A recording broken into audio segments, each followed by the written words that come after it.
In this video, we're going to take a look at WIREX crypto card to see if it's the best crypto card or not. So I have a list with different pros and cons, so we're going to take a look at them. So we're going to start with the pros. Spend crypto and fiat in real time. So if you have crypto in your wallet, you can make daily purchases.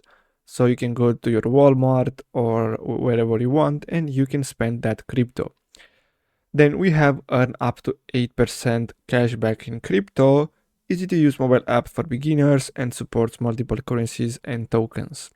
Now the cons, fees can be unclear for some transactions, limited availability in certain countries, customer support can be slow and exchange rates may not always be the best. Now overall, WIREX is a great crypto card for beginners who want to easily spend and earn with crypto, but it's worth noting the fees, support delays, and regional limits before diving in.